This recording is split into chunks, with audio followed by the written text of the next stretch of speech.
সরকার আসার আগে কি বলেছিল? তারা বলেছিল আমরা সরকারে আসতে পারলে পরে বছরে 2 কোটি বেকারদের চাকরির ব্যবস্থা আমরা করব, চাকরি দেব। যারা গরিব অংশের মানুষ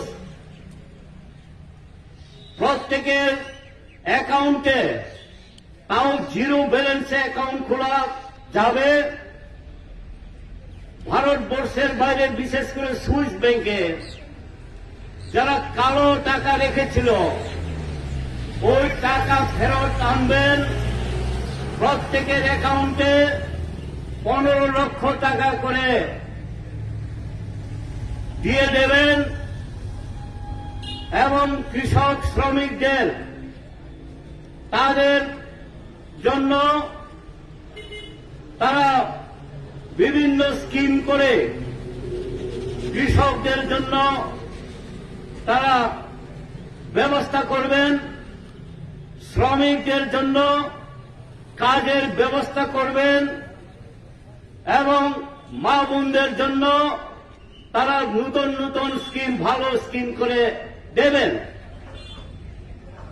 এই কথা বলেছিলেন এবং এই কথাগুলো বলে ভোট নিয়ে সরকার গঠন করার পর গত 5 বছর আমরা তার উল্টো কাজ করতে দেখেছি। আমরা কোথায় 2 কোটি চাকরি, কোথায় 15 লক্ষ টাকা, কোথায় কাজের সুযোগ, কোথায় কৃষকদের জন্য, কোথায় শ্রমিকদের জন্য, কিছুই তারা কাজ করেনি।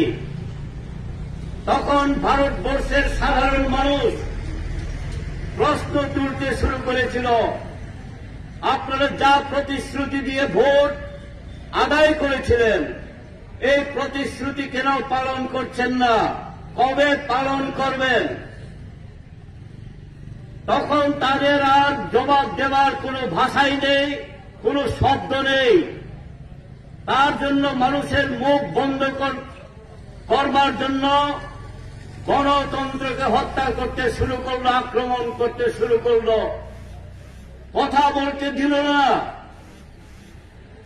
মিছিল মিটিং করতে দেবে না। তার মধ্যে আরো কোভিড,